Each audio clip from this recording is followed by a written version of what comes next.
How did we go from this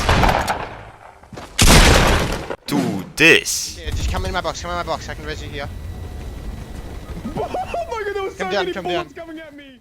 It all started with Ninja's Las Vegas tournament, which was held all the way back in April of 2018. The tournament consisted of 9 games in total, and you would receive $2,500 per win and another $2,500 if you would kill Ninja. But Ninja would also break the live viewer record, as he would gather 680,000 live viewers in one stream. But since this tournament wasn't hosted by Epic Games themselves, they decided to host the Pro AM, which was a charity tournament held in June of 2018. Since this was the first ever Fortnite tournament held by Epic Games, they decided to get 50 celebrities and 50 gamers to form the duos. But the skill level back then was really low, as the only thing the players did was ramp rush and just shoot. However, we can see that in the final zones they already started boxing up.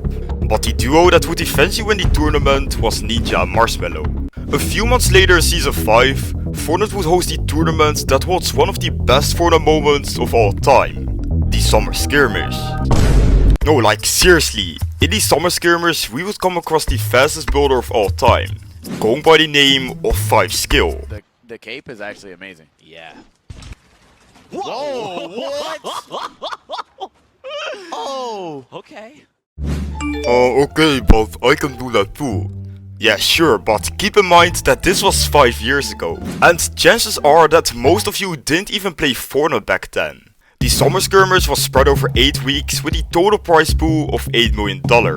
Now, the tournament would end with a LAN event, and the player named More Guess would win the tournament by winning a total of $225,000. But Fortnite slowly started to become obsessed with skirmishes, as they would host their biggest tournament yet, the Fall Skirmish, which consisted of a $10 million prize pool. But in the end it wasn't even a question anymore, as Stevie and Cloaksy would win the grand prize of $500,000. Fortnite would also host the Secret Skirmers, where Bizzle would win in solos and Seven Ronaldo in duos. And till this day, Bizzle still has one of the most iconic clutches of all time. Gaining around, shot comes in, a limb for Bizzle, turns on the player above. That's it! He dingled the floor! He hand cannoned the floor! Now, with Fortnite also adding creative, it would also have a huge impact on the competitive scene, as players like Mongra would practice tunneling for hours straight.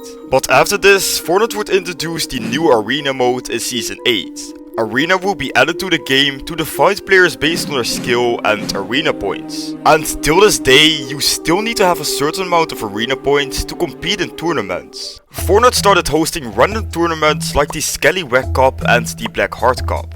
And compared to a year ago, we can tell that the players have been progressing really fast. But little did we know, this was all built up to the biggest Fortnite tournament of all time, Fortnite World Cup.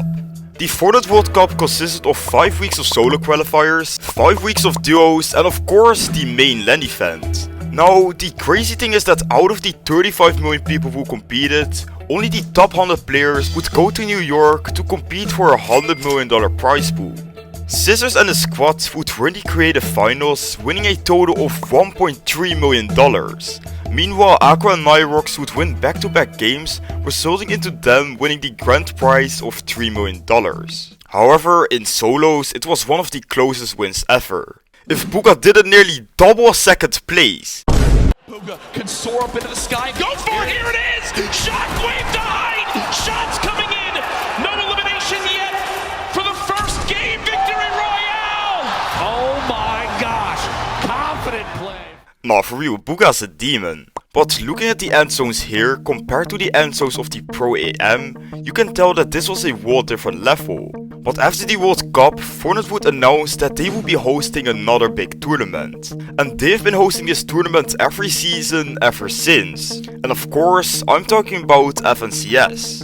Except for Grand Royale, this FNCS had the biggest online prize pool, as the #1 in the EU would get nearly $500,000. And this coincidentally happened to be Aqua, who also won the Duo World Cup. In the first season of Chapter 2, Fortnite would host one of the easiest tournaments of all time, Winter Royale. The Winter Royale was a 3-day tournament with a total prize pool of $15 million.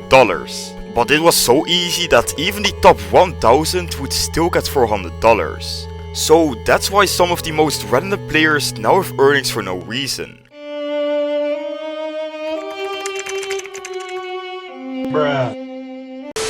In beginning of 2020, Fortnite would host their last LAN event before COVID struck. In this tournament, we would get reminded why Mr. Savage was called 200IQ Mr. Savage, as he would win the tournament alongside $30,000. And just like FNCS, Fortnite has been hosting DreamHack tournaments ever since. But it's crazy to realize that in these 3 years, the skill level has gone up so much, as you would meet players like Tazen, who won 5 FNCSs. But instead of World Cup, Fortnite would host Grand Royale, where the number ones would get $600,000, in EU of course. However, for NA East, we would see Bugha winning the tournament, so it's kinda crazy to see that players like Bugha and Clix are still at the top, despite being around for so long. But a few days ago, Fortnite got rid of Arena and they replaced it with their new game mode called Ranked. And with Unreal being the highest rank, Clix managed to get it in 11 hours, making him the first person in the world to achieve Unreal. Oh my god, 1v1! Oh my god!